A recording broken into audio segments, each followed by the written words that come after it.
கோழிகளுக்கு நம்மளுடைய தூய்மையான கோழிகளுக்கு சாப்பாடெல்லாம் எடுத்து வச்சுருக்கேன் காலையில். ஸோ பார்த்திங்கன்னா இன்றைக்கி என்ன பண்ண போகிறேன்னா, இந்த சாப்பாடு வந்து வேஸ்ட் ஆகாமல் இருக்கணும். ஸோ அது நல்ல சாப்பிடணும். ஏன்னா ஏற்கனவே இந்த சாப்பாடில் கிட்டத்தட்ட ஒரு 7-8 வெரைட்டி கிட்ட நான் இது பண்ணியிருக்கேன். அது நெக்ஸ்ட் வீடியோவில் நான் போடுறேன். ஸோ இந்த லிவர் டானிக் இருக்குல்ல, ஸோ இங்கே பாருங்கள். ஸோ இந்த லிவர் டானிக் வந்து 500 ml வந்து வெட்டினரி மெடிக்கலில் வாங்கினது. ஸோ இதில் பார்த்தீங்கன்னா லிவர் ஃப்ராக்ஷன் வந்து 1.25 கிராம் இருக்குது. ஸோ ஈஸ்ட் எக்ஸாக்ட் 0.4 கிராம் இருக்குது. ஸோ அல்கைல் கண்டென்ட் வந்து 9.4 இருக்குது. ஸோ இப்போ பார்த்தீங்கன்னா இது வந்து நார்மலாக ஒவ்வொரு கோழிகளுக்கும் 5 to 10 ml வந்து நம்ம டெய்லி கூட கொடுக்கலாம். ஸோ நம்ம டெய்லி இந்த இதை நம்ம கொடுக்கறதுனால பெரும்பாலும் பார்த்திங்கன்னா இப்போ என்ன சொல்ல, ஸோ அது நல்ல ஃபுட்டு நம்ம ஹார்ட் ஒர்க் பண்ணி நம்ம ஃபுட்டு ப்ரிப்பேர் பண்ணி நம்ம இது பண்ணி போடுறது வேஸ்ட்டும் ஆகாது. ஸோ நல்லா சாப்பிடவும் செய்யும். நான் என்ன பண்ணுவேன்னா, இந்த லிவர் டானிக் வந்து டெய்லி நான் கொடுப்பேன்.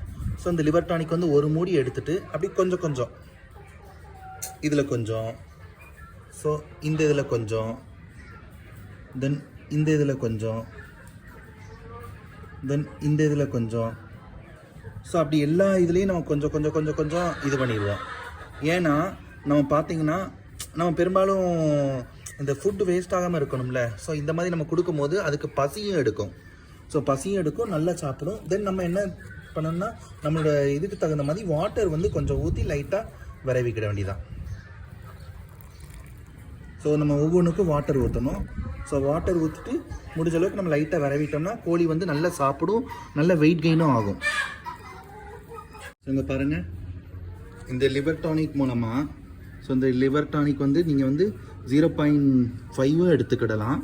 இல்லைனா ஒரு மூடியை எடுத்துகிட்டு நீங்கள் ரெகுலராக வாட்டரும் இந்த நீங்கள் எப்பவும் எடுக்கிற ஃபுட்டில் நீங்கள் இது பண்ணி டம்ப் பண்ணி கொஞ்சம் தண்ணி ஊற்றி நல்லா மிக்ஸ் பண்ணிவிட்டு இப்படி வச்சோன்னா இதுவும் வேஸ்ட் ஆகாது. அது கொஞ்சம் நல்ல விரும்பியும் சாப்பிடும். ஏன்னா இதில் வந்து சோளம், கம்பு, கேழ்வரகு, குச்சி புண்ணாக்கு, ஸோ அந்த மாதிரிலாம் இருக்கும்போது ஸோ நம்மளுக்கு வந்து என்ன சொல்ல, எதுவுமே வேஸ்ட்டும் ஆகாது. கோழி வந்து கொஞ்சம் வெயிட்டும் கெயின் ஆகும். உங்களுக்கு சப்ஸ்கிரைப் பண்ணுங்கள், லைக் பண்ணுங்கள்,